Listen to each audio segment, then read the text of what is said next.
Hello friend, कैसे हैं आप सभी लोग। जनरल स्टडी 360 में आपका स्वागत है। फ्रेंड, आज का जो हमारा टॉपिक है वो है अंतर्राज्यीय संबंध। सबसे पहले तो प्लीज़ आप लोग मेरे चैनल को सब्सक्राइब कर लीजिए और बेल आइकन जरूर प्रेस कर लीजिए, जिससे मेरा आने वाला नोटिफिकेशन आप लोग को मिलता रहे। आइए शुरू करते हैं आज का अपना टॉपिक, अंतर्राज्यीय संबंध। अंतर्राज्यीय संबंध का अर्थ होता है एक राज्य से दूसरे राज्य के बीच का संबंध। जब एक राज्य और दूसरे राज्य के बीच का संबंध अच्छे होते हैं, सहयोगात्मक होते हैं, तभी देश का विकास होता है। क्योंकि हमारा देश संघात्मक शासन है। भारत के संविधान के अनुच्छेद 1 में कहा गया कि भारत जो है राज्यों का एक संघ है। तो इस वजह से राज्यों के बीच अगर पारस्परिक सहयोग संबंध अगर अच्छे होंगे तो ही देश का विकास होगा। इन संबंधों को बनाए रखने के लिए केंद्र की क्या भूमिका है वो भी हम देखेंगे इस टॉपिक में। तो आइए शुरू करते हैं आज का अपना टॉपिक, अंतर्राज्यीय संबंध। अंतर्राज्यीय संबंध में संविधान द्वारा राज्यों के बीच सौहार्दपूर्ण और सहयोगात्मक जो संबंध हैं उसको बनाए रखने के लिए कुछ प्रावधान किए गए हैं। अब वो प्रावधान कौन कौन से हैं आइए देखते हैं। उसमें सबसे पहला अंतर्राज्यीय जल विवाद अनुच्छेद 262, आर्टिकल 262। अंतर्राज्यीय जल विवाद आर्टिकल 262 में ये कहा गया है कि संसद कानून बना करके कोई भी नदियों, घाटियों के जल वितरण, उसके प्रयोग और उसके नियंत्रण से रिलेटेड कोई भी विवाद अगर आता है तो उस पर न्याय निर्णय कर सकता है वो। इसका तात्पर्य यह है कि संसद के पास अगर कोई राज्य अपनी शिकायत लेके जाता है तो संसद क्या कर सकता, संसद केंद्र क्या करेगा, संसद द्वारा कानून बनाएगा और उस कानून के द्वारा यानी कि एक अस्थायी न्यायालय के गठित करेगा और उसके जो न्यायाधिकरण होंगे वो उसको न्याय निर्णय दे सकते हैं। अब उस विवाद पे न्याय निर्णय दे सकते हैं। इतना ही नहीं, संसद द्वारा ये भी प्रावधान किया जा सकता है कि कोई भी हाई कोर्ट या सुप्रीम कोर्ट इन विवादों में अपने अधिकार क्षेत्रों का प्रयोग न करे। संसद के पास ये अधिकार होता है। तो इन सभी चीज़ों को देखते हुए दो ऐसे कानून बनाए गए। एक तो सबसे पहला कानून कौन सा, नदी बोर्ड अधिनियम 1956 बनाया गया। दूसरा अंतर्राज्यीय जल विवाद अधिनियम 1956 बनाया गया। नदी बोर्ड अधिनियम इसलिए बनाया गया था जिसमें नदियों घाटों के सुरक्षित रखने के लिए, उनकी विकास करने के लिए, उनके संरक्षण के लिए। और अंतर्राज्यीय जल विवाद अधिनियम 1956 इसलिए बनाया गया कि दो राज्यों के बीच कोई अगर मतभेद है किसी नदी को लेकर के, किसी जल के वितरण को लेकर, प्रयोग के लेकर, तो उसके विवादों को सुलझाया जा सके। इसमें कुछ प्रावधान किए गए थे। सबसे पहले से प्रावधान किया था अस्थायी न्यायालय की गठन। इसमें उस विवादों को सुलझाने के लिए एक अस्थायी न्यायालय का गठन किया जाता था। और दूसरा था कि न्यायाधिकरण के निर्णय ही मान्य होगा और उस अस्थायी न्यायालय के द्वारा जो न्यायाधिकरण थे, जो न्यायाधीश थे, जो निर्णय देते थे, वही निर्णय अंतिम निर्णय होता था और वही दोनों पक्षों को मान्य होता था। तीसरा, इसमें यह भी प्रावधान किया गया है कि यदि कोई जल विवाद ऐसा भी है जो विधिक रूप से उल्लंघन कर रहा हो या सार्वजनिक हित में हो, तो ऐसे विवादों के लिए सुप्रीम कोर्ट को यह अधिकार दिया गया है कि वो ऐसे विवादों की सुनवाई कर सके। तो इस तरह के इसमें अंतर्राज्यीय जल विवाद अधिनियम 1956 में प्रावधान किए गए। अब इसमें संशोधन हुआ कब, सन 2019 में। अब इसमें संशोधन क्यों हुआ, क्योंकि ये जो अधिनियम था कहीं न कहीं ये इफेक्टेड था, बहुत देरी से काम करता था। कोई भी काम कई सारे ऐसे मामले थे जो बहुत लंबित थे और उन मामलों को लंबित देखते, क्योंकि देखिए जल बहुत इम्पॉर्टेंट पार्ट है लाइफ का, मतलब पानी जो है बहुत इम्पॉर्टेंट पार्ट है और पानी की डिमांड इतनी ज़्यादा है और पानी जो कि दिन पर दिन कम ही होता जा रहा है, पीने योग्य जो पानी है। तो इस तरह की समस्याओं को देखते हुए जब डिमांड बहुत ज़्यादा है और सप्लाई बहुत कम है, तो ऐसे में क्या विवाद तो बढ़ेगा ही। इस तरह के विवादों को निपटारा करने के लिए संशोधन किया गया। किसमें, अंतर्राज्यीय जल विवाद अधिनियम 1956 के अधिनियम में। और इसको संशोधन करके इसमें क्या किया गया, इसको संशोधन करने का एक ही उद्देश्य था कि इसको और सरल और मजबूत बनाया जा सके। इसमें एक समय सीमा तय की गई जिसके आधार पर किसी भी विवाद का निर्णय किया जा सके, बहुत लंबा न खींचा जाए, और सभी पक्षों का भी ध्यान रखा जाए। अब इसमें क्या किया गया कि कोई भी राज्य अगर किसी जल विवाद कोई है तो वो क्या करेगा, केंद्र सरकार को शिकायत करेगा। और केंद्र सरकार क्या करेगा, केंद्र सरकार पहले उन शिकायत के आधार पे बातचीत के दौरान उस मामले को सुलझाने की कोशिश करे।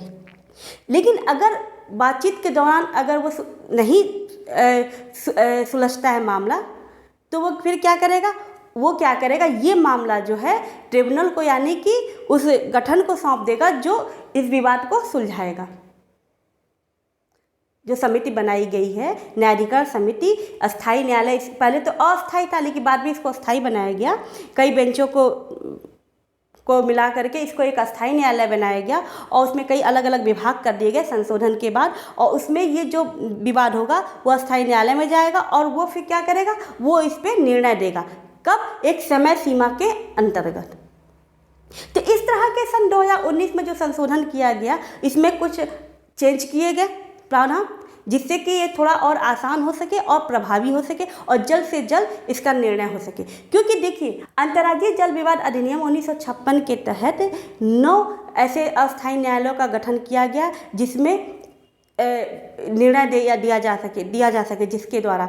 लेकिन हुआ क्या, अभी तक सिर्फ 4 निर्णय ही दिए गए और उस निर्णय तक, उस विवाद पर निर्णय आते आते, उस विवाद का फैसला होते होते भी 10 से 18 साल लग गए। तो इन परिस्थितियों को देखते हुए ही अंतर्राज्यीय जल विवाद संशोधन विधेयक 2019 में लाया गया। अब इसी के आधार पर ये काम, इस विवादों को सुलझाया जा रहा है। आइए देखते हैं इसका दूसरा प्रावधान क्या है। अंतर्राज्यीय परिषद, अनुच्छेद 263। ठीक है, अब इसमें अंतर्राज्यीय परिषद का एक गठन किया जाता है।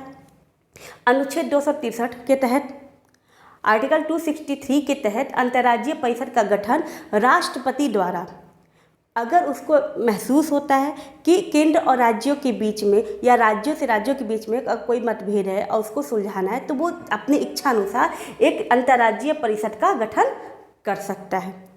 ठीक है, इतना ही नहीं, गठन ही नहीं कर सकता है वो, सार्वजनिक हित के लिए सिर्फ गठन ही नहीं कर सकता है, बल्कि उसको उसके कर्तव्यों, उसके संगठन प्रक्रियाओं, यहाँ तक कि उसको निर्धारित किस तरह से किया जाए, किस तरह से उसके कार्यों को निर्धारित किया जाए, इसका भी प्रावधान वो कर सकता है। अब अंतर्राज्यीय परिषद के कार्य कौन कौन से थे, उसमें सबसे पहला कार्य था विवादों की जांच व सलाह देना। इसमें वो क्या करता था कि जो विवाद होते थे उनका वो जांच करता था और उसके सलाह देता था, सिर्फ एडवाइजर कर सकता था, ना कि फैसला। ठीक है, दूसरा था राज्य तथा केंद्र तथा राज्यों का समान हित से संबंधित विषयों पर विचार विमर्श करना। इसका दूसरा जो कार्य था क्या था कि राज्य तथा राज्यों में, राज्य तथा केंद्र या राज्य तथा राज्यों के बीच के मामले अगर ऐसे कुछ हैं जो विवाद हैं, उस पर क्या करता था, वो उस विवादों से संबंधित विषयों पर विचार विमर्श करता था। ये इसका दूसरा कार्य था। नीति एवं क्रियान्वयन में समन्वय के लिए संस्तुति करना और किस प्रकार से नीति को, मतलब किस प्रकार से नियम को बना के उसको किस प्रकार से क्रियान्वयन किया जाए और क्रियान्वयन सही तरीके से हुआ है नियमों का कि नहीं, इस बात को संस्तुति करना, जांच करना, चेक करना। ठीक है, तो इस तरह से इसके कार्य थे। अब राष्ट्रपति द्वारा जो अंतर्राज्यीय परिषद की स्थापना की गई, उसमें कुछ ऐसे गठन किए जा चुके हैं जिसके बारे में एग्जाम्पल के तौर पर हम आपको बता रहे हैं। इसमें सबसे पहला केंद्रीय स्वास्थ्य परिषद, दूसरा है केंद्रीय स्थानीय सरकार शहरी विकास परिषद और बिक्री कर हेतु उत्तरी, पूर्वी, पश्चिमी, दक्षिणी क्षेत्रों के लिए 4 क्षेत्रीय परिषदें। ये कुछ ऐसे परिषदें हैं जिसका राष्ट्रपति द्वारा समय समय पर उनके सार्वजनिक हित के लिए गठन किए गए थे, जो एग्जाम्पल के तौर पे मैंने अभी आपको बताया। तो आइए देखते हैं उसका अगला प्रावधान क्या था। उसका अगला प्रावधान था अंतर्राज्यीय परिषद की स्थापना।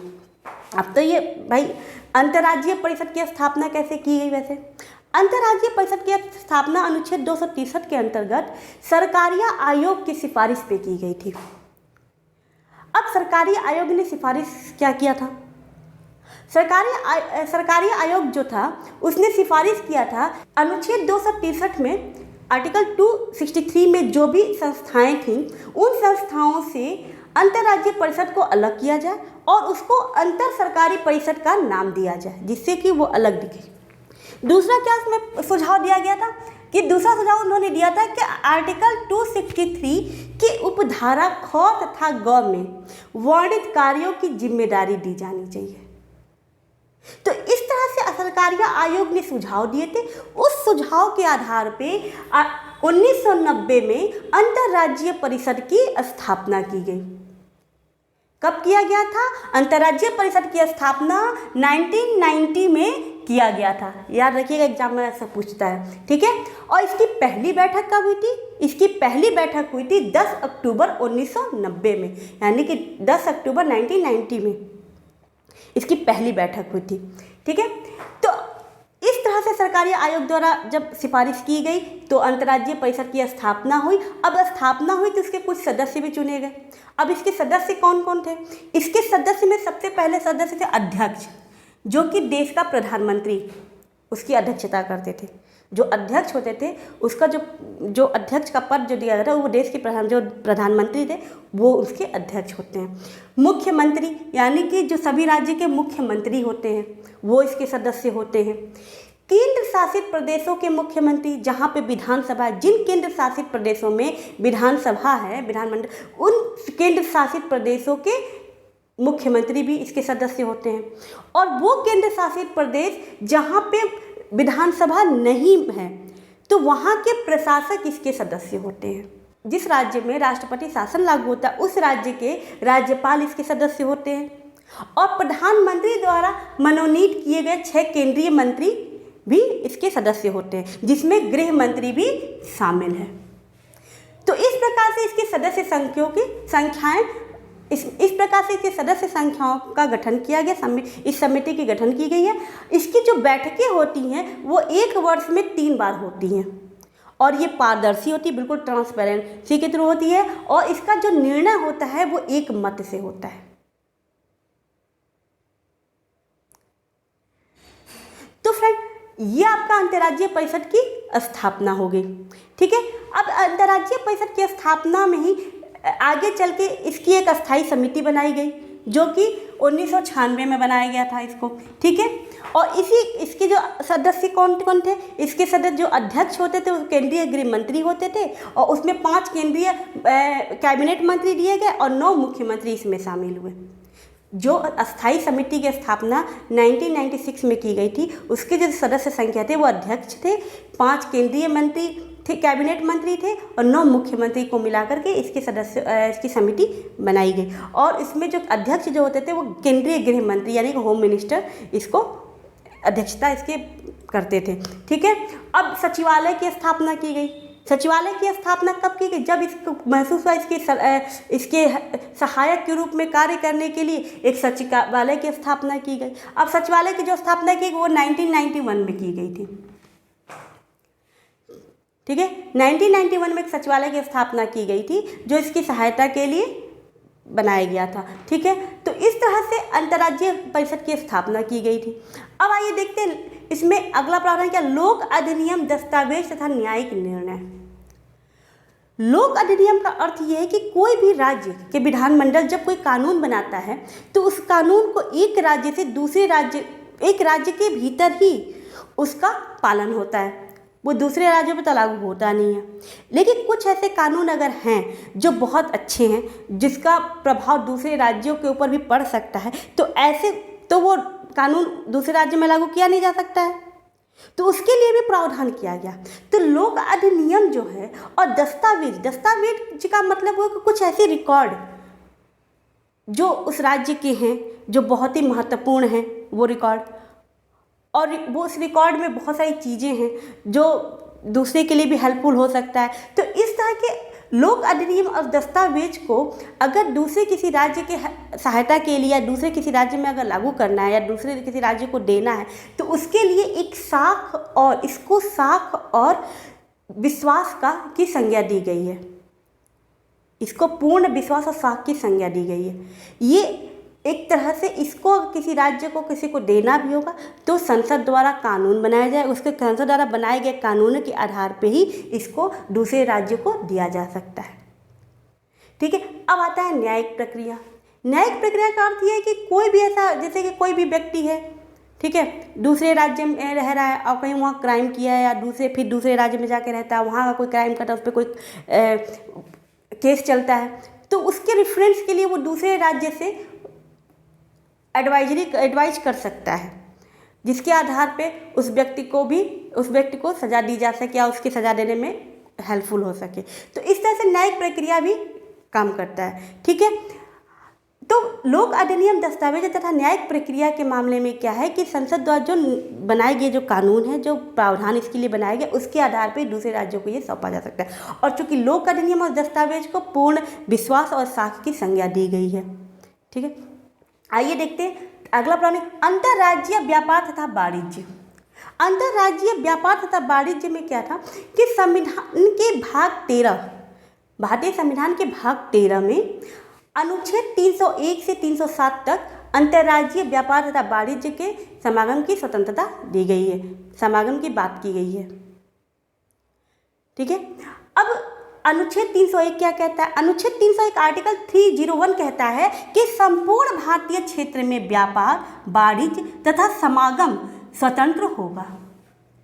यानी कि एक राज्य से दूसरे राज्यों के बीच में व्यापार करने के लिए, उसके वाणिज्य करने के और एक दूसरे के साथ कोई भी बिजनेस करने के लिए या व्यापार करने के लिए कोई भी सीमा नहीं तय की जाएगी। ठीक है, वो स्वतंत्र है, कोई सीमा नहीं है, स्वतंत्र है एक राज्य से दूसरे राज्य में व्यापार करने के लिए। आर्टिकल 301 कहता है कि एक राज्य से दूसरे राज्य में व्यापार करने के लिए पूरी स्वतंत्रता होगा। ठीक है, अब इसमें कुछ प्रतिबंध भी लगाए गए हैं। भाई स्वतंत्रता तो होगा, लेकिन इसमें कुछ प्रतिबंध भी लगाए गए हैं। अब इसमें क्या कर सकता है कि जो संसद है वो सार्वजनिक हित के लिए, अगर एक राज्य से दूसरे राज्य के बीच में कोई विवाद है, ठीक है, और कोई माहौल ख़राब होता है, कुछ इस तरह की परिस्थितियां हैं, तो उसमें क्या करता है वो सार्वजनिक हित के लिए राज्यों के मध्य किसी राज्य के भीतर वाणिज्य व्यापार समागम पर प्रतिबंध लगा सकता है। कौन लगा सकता है? संसद लगा सकता है। ठीक है, दूसरा इसमें प्रतिबंध कहा गया कि किसी राज्य की विधायिका, मतलब जो राज्य की विधायिका है, राज्य का विधानमंडल जो है, वो सार्वजनिक हित में उस राज्य या उस राज्य के अंदर प्रतिबंध लगा सकता है। किस पे? व्यापार, वाणिज्य एवं समागम पे। तो अगर किसी राज्य की विधायिका जो सार्वजनिक हित के लिए उस राज्य के भीतर या उस राज्य में अगर प्रतिबंध लगा सकता है, तो उस प्रतिबंध लगाने के लिए जो कानून पेश करेगा, जो विधेयक पेश करेगा, वो राष्ट्रपति की अनुमति से ही पेश करेगा। बिना राष्ट्रपति अनुमति के पेश वो नहीं करेगा। ठीक है, आगे देखते हैं तीसरा प्रतिबंध वो क्या कहता है। तीसरा प्रतिबंध वो ये है कि किसी राज्य की विधायिका आयातित वस्तुओं पर कर लगा सकती है। राज्य तथा संघ राज्य के, राज्य तथा किसी भी राज्य या किसी भी संघ राज्य के कोई भी वस्तुओं का जो आयात होता है, तो उस पर क्या करता है, राज्य की जो विधायिका होती है वो उस पर कर लगा सकती है। ठीक है, चौथा प्रतिबंध ये है कि संसद या राज्य विधायिका द्वारा व्यापार, व्यवसाय, सेवा से संबंधित कानून बनाने का अधिकार है। तो ये इस तरह के कुछ प्रतिबंध दिए हुए हैं अंतर्राज्यीय व्यापार तथा वाणिज्य में। वरना 301 तो ये कहता है कि संपूर्ण भारतीय क्षेत्र में व्यापार, वाणिज्य समागम स्वतंत्र होगा, इसमें कोई सीमाएं नहीं होंगी। एक राज्य से दूसरे राज्य में व्यापार आसानी से किया जा सकता है। एक राज्य की ज़रूरतें दूसरी राज्य की ज़रूरतों को पूरे कर सकता है। आइए देखते हैं अंतर्राज्यीय संबंध में अगला हमारा पॉइंट क्या कहता है। अगला पॉइंट कहता है क्षेत्रीय परिषदें। क्षेत्रीय परिषद में क्या है कि यह एक संवैधानिक निकाय है, न कि संवैधानिक। ठीक है, यह एक संवैधानिक निकाय है, न कि संवैधानिक। सबसे पहली बात और इसका गठन कैसे हुआ?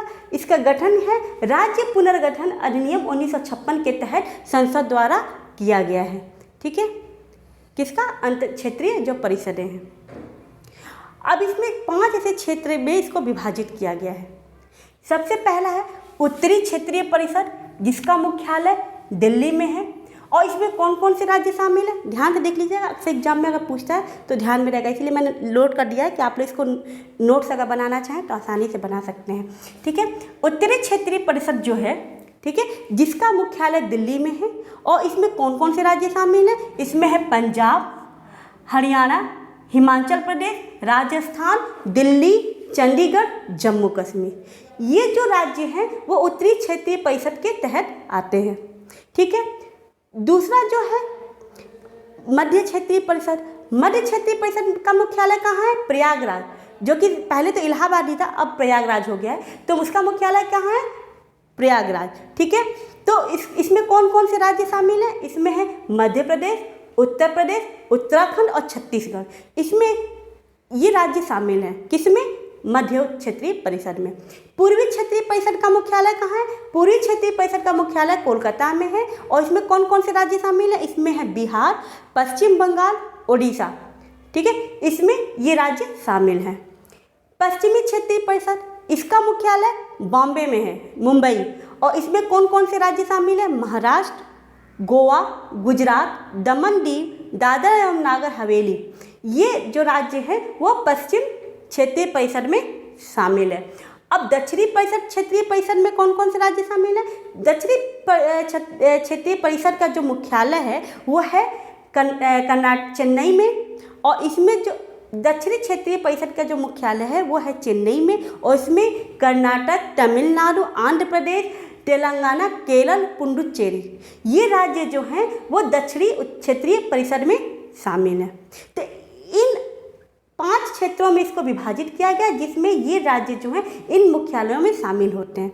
ठीक है, और इसकी बैठकें होती हैं। इसके सदस्य कौन कौन से होते हैं, इसके सदस्य होते हैं अध्यक्ष, जो कि केंद्रीय गृह मंत्री हैं। ठीक है, राज्यों के मुख्यमंत्री यानी कि उपाध्यक्ष। ठीक है, और राज्य के 2 अन्य मंत्री और केंद्र शासित प्रदेश के प्रशासक, ये इसके सदस्य होते हैं। अभी सन 2020 में इसका जो क्षेत्रीय पश्चिमी क्षेत्रीय परिषद की जो 25वीं बैठक जो हुई है जनवरी सन 2020 में हुई है। और वो कहाँ हुई है, महाराष्ट्र में हुआ है। इसकी जो 25वीं बैठक अभी हुई है क्षेत्रीय परिषद की, वो महाराष्ट्र में हुई है। और उसकी अध्यक्षता किसने की थी, अमित शाह ने की थी। और जनवरी सन 2020 में अभी रिसेंटली हुई है।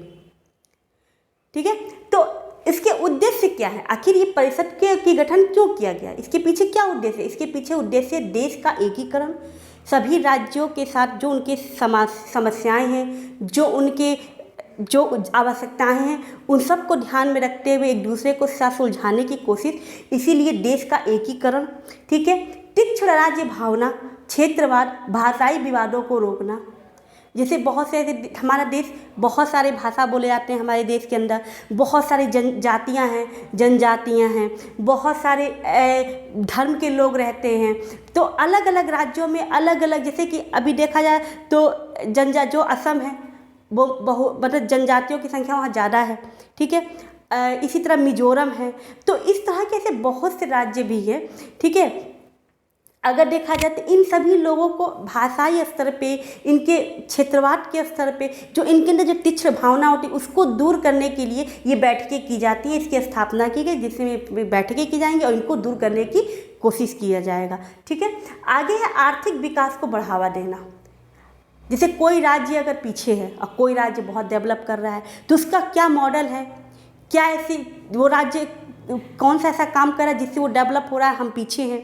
तो उस तरह से उसके मॉडल्स के आधार पे यहाँ के राज्यों को सहायता करना, जो विकसित नहीं उनको विकास करना। इस वजह से आर्थिक विकास के बढ़ावा देने के लिए भी इनकी विकास की क्षेत्रीय परिषद का गठन किया गया। ठीक है, आर्थिक विकास को बढ़ावा देना। आर्थिक विकास को बढ़ावा देने का अर्थ ये है कि कोई भी राज्य, जैसे कुछ राज्य ऐसे जो बहुत अच्छा डेवलप कर रहा है, कुछ राज्य अभी बहुत पीछे हैं, तो उन राज्यों को डेवलप राज्यों के बराबर लाने के लिए ऐसी क्षेत्रीय परिषदों की का गठन किया गया, जिससे कि उन जो आर्थिक रूप से जो कमज़ोर राज्य हैं उनका विकास किया जा सके। तो इसलिए आर्थिक विकास को बढ़ावा देना इसका मुख्य उद्देश्य है। ठीक है, मुख्य विकास योजनाएं को सफल एवं क्रियान्वयन में बनाने के लिए एक दूसरे की सहायता करना। जो योजनाएं बनाई जा रही हैं, जो योजनाएं चलाई जा रही हैं, उन योजनाओं को सही तरीके से लागू करवाना, उसको सही तरीके से वो काम कर रहा है कि नहीं कर रहा है, उसका विकास हो रहा है कि नहीं उस योजनाओं के तहत, इन सभी चीज़ों का परीक्षण भी करना, एक दूसरे की सहायता करना इसका मुख्य उद्देश्य है। ठीक है, जनवरी से, अभी मैंने बताया जनवरी सन 2020 में अभी रिसेंटली हुआ है इसकी बैठक, 25वीं बैठक जो कि महाराष्ट्र में हुआ है, और अमित शाह इसकी बैठक किए हुए हैं। ठीक है, आइए देखते हैं इसमें एक और परिषद की स्थापना की गई। इसमें एक और परिषद पूर्वोत्तर परिषद। पूर्वोत्तर परिषद जो है जो पूर्वोत्तर परिषद है उसका जो गठन है वो पूर्वोत्तर परिषद अधिनियम 1971 के में किया गया था। ठीक है, और इसमें वो राज्य शामिल हैं जो कि इसमें शामिल नहीं है। जैसे कि देखिए, इसके जो गठन किया गया था वो 8 अगस्त 1972 को इसको यह अस्तित्व में आया था। ठीक है, पूर्वोत्तर परिषद का गठन जो है पूर्वोत्तर परिषद अधिनियम 1971 के तहत लाया गया, और ये जो अस्तित्व में कब आया, 8 अगस्त 1972 को ये अस्तित्व में आया। तो इसको इसलिए इसके गठन किया गया कि इसमें कुछ ऐसे राज्य हैं जो इसमें शामिल नहीं है। जैसे कि इसके सदस्य कौन है, असम, मणिपुर, मिजोरम, अरुणाचल प्रदेश, नागालैंड, मेघालय, त्रिपुरा तथा सिक्किम। ये ऐसे राज्य हैं जो पूर्वोत्तर परिषद में शामिल हैं, और इनका जो कार्य है, जो इनके कार्य उद्देश्य है वो सेम क्षेत्रीय परिषदों के आधार पे इनका भी सेम वही कार्य और सेम वही उद्देश्य है। ठीक है, इसमें एक इम्पॉर्टेंट चीज, अभी जो सिक्किम जो इसमें 8वां देश के रूप में सदस्य, 8वां जो सदस्य के रूप में पूर्वोत्तर परिषद में शामिल जो हुआ था वो हुआ था 1994 में। ठीक है, तो इस तरह से अंतर्राज्यीय संबंध का जो आज का ये हमारा लेक्चर है वो यहीं ख़त्म होता है। मुझे उम्मीद है आप लोग को समझ में आ गया होगा। ठीक है, okay, thank you friend. Please मेरे चैनल को आप लोग सब्सक्राइब कर लीजिएगा और बेल आइकन जरूर क्लिक कर लीजिएगा, जिससे आप लोग को नोटिफिकेशन मेरा मिलता रहे। Thank you.